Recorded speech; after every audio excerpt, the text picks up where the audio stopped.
Greetings, metalheads, and welcome to No Nonsense Metal Reviews.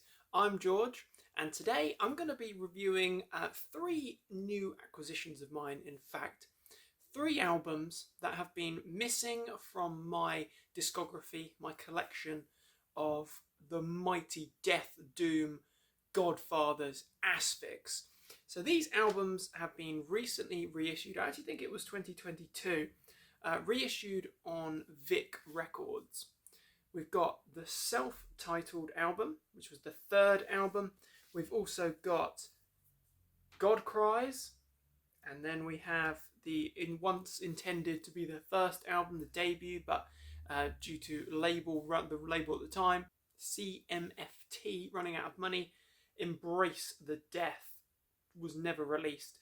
Actually, only released in 1996, so that material was shelved and left on a cassette tape, in fact, for a number of years before finally being released by Century Media Records. So if you've seen the recent episode of Bands You Need to Hear that I did, I was talking about Asphyx, giving a whole lot of love to the mighty Death Doom legends, these absolutely legendary albums that comprise their catalogue. But I did have quite a sizable gap in my collection and in my knowledge of the band. I have all of the Martin Van Drunen albums, such as the classic debut The Rack and Last One on Earth, as well as from Death the Brutal Way, the sort of the Reformation album, through to the most recent material. So I was always very skeptical about actually listening to this material because it's well known. Any fan of Asphyx will no doubt be aware that Asphyx have had a lot of lineup changes, and there've been a lot of splits and hiatuses in their history. They've had a very tumultuous time, and being a massive fan of Martin Van Drunen's vocals and those Asphyx albums that he fronted, I was very, very, very skeptical about hearing anything that he wasn't involved in. But I have been listening to these albums quite a few times since acquiring them a few weeks back, a month or so ago, and I am absolutely prepared to hold up my hands and say I was totally wrong, and I wish that I had heard some of this material sooner, because this album in particular, Asphyx, the self-titled album, this is the third album. This is an absolute masterpiece. This is a phenomenal album. It does really carry the sound. It's certainly a brilliant continuity, if you like, from Last One on Earth. Obviously, you haven't got Martin Van Drunen on vocals. The lineup you've got here, you have Roel Sanders on drums, you have Eric Daniels on guitars, and you have Ron Van Pol on bass and vocals. So Bob Bagkus is out of the band, Martin's out of the band. We've got Eric Daniels still shredding away on guitars, but the lineup might be considerably different, but the Asphyx feel is still there. The Death Doom is heavy and it's strong, and this material is absolutely fantastic. Take tracks like we've got Depths of Eternity. That is an absolute stormer. That is just Death Doom mastery. Absolutely brilliant stuff. Emperors of Salvation. You've got Till Death Do Us Part, which is a great track, but it really does sound as though it is just lifting some of the riffs and some of the rhythms from MS Bismarck of Last One on Earth. Then you've got the absolutely sprawling epic Initiation into the Ossuary, which is an absolutely glorious track. We've got an intro with sort of Gregorian chant, and then doom crushing death doom riffs are just absolutely beautiful, stunning stuff. Then we've got the great instrumental from Abomination Echoes. We've got Back into Eternity, Valleys in Oblivion, Thoughts of an Atheist, which is actually a re-recording from the Embrace the Death era material. It's honestly just an absolutely astoundingly good album. I would not say that it is better than The Rack or Death the Brutal Way or Death Hammer or anything like that, but I would say that this is a very fine Asphyx album. There is no flaw here. There is no fault that I can find, aside from the fact that maybe it doesn't have Martin on vocals, and obviously you haven't got Bob in the band at this point. If this material was released with that lineup, I think things would look very different in Asphyx's history, and indeed the seismic impact that they've already had on the scene. It would probably be greater. So, an absolutely stunning album there. I will keep it chronologically, and we'll talk about the next sort of studio album, if you like, the next full length, which is God Cries. So this album was released in 1996. We've had another massive lineup change here, because we've now got Ronnie van der Wey on guitar. Eric Daniels is out of the band by this point. He's lost enthusiasm for the music, for death metal. We've got Bob Bagkus is back in the band on drums. He's kind of reformed the band, if you like, alongside Theo Lumans on bass and vocals, and guitars on this album. But the lineup is different again, yes. This has a totally different feel and vibe. This is a very short album. In fact, it's only just over half an hour long, I believe. And this feels more like just a traditional death metal album, leaning quite heavily towards the more American sound, rather than the death doom glory of Asphyx's first 3 albums, in fact. This sounds very different. I'm not going to say that it's a bad album, but it's certainly my least favourite Asphyx album. We've got some good tracks, such as the opening title track, God Cries. My Beloved Enemy is a bit of an interesting one. Died Yesterday, again, a bit of an interesting track. Not bad material. Slaughtered in Sodom is a great track, as is Frozen Soul.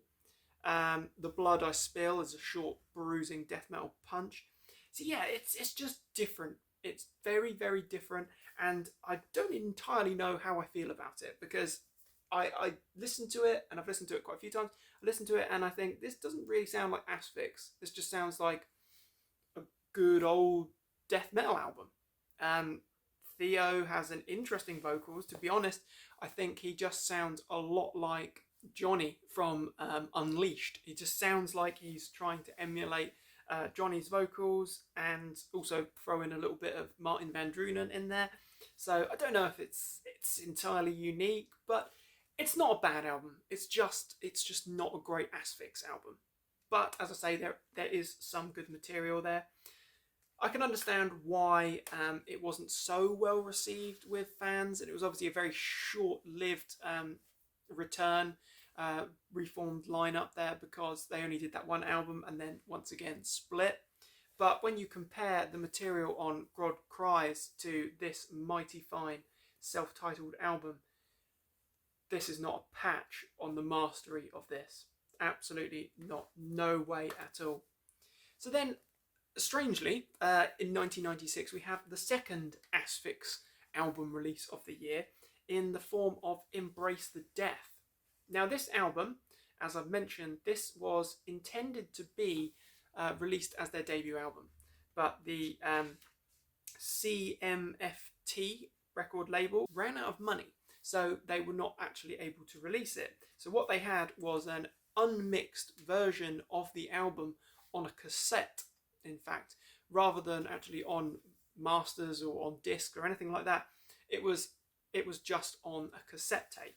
So then, years down the line, they released this album on Century Media Records, to quite wide acclaim. In fact, a lot of fans do highly regard this, and it is good. I think the reason why this material is so good is because, although the track title names are different, this material is predominantly what comprised the rack, just with different titles, different lyrics, and obviously recorded and mixed properly. So we do have The Sickening Dwell, but then we've got other tracks on here, such as Circle of the Secluded and To Succubus a Whore, which I read in here, because it's difficult to actually kind of remember exactly which track is which, but we've actually got Circle of Secluded, which was later called Evocation, and To Succubus a Whore became Wasteland of Terror. So different song titles, yes, different vocalist, obviously. This particular incarnation of the band was quite different because we had Bob Bagkus, we had Theo Lumans, and Eric Daniels at this point. So things were quite different. But it's good material. It's actually just really, really quite raw, gritty death doom. It's good. It's Asphyx. It's Asphyx material that we'll be no doubt familiar with, because if you've been following the band, then no doubt you've heard and absolutely love The Rack. It's one of their most renowned albums, and rightfully so. It's a legendary piece of work, and Embrace the Death is what kind of wrote the blueprint for it, if you like. It set the way for The Rack by providing the actual material. Martin Van Drunen obviously rewrote the vocals, or the lyrics, I should say, and made it fit to his vocals, to his vocal performance, but it's still good material.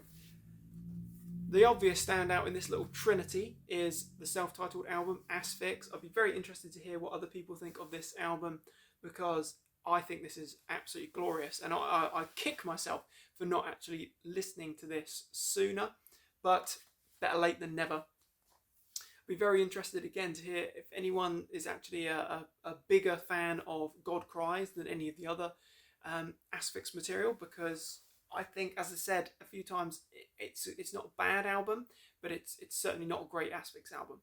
God Cries from 1996.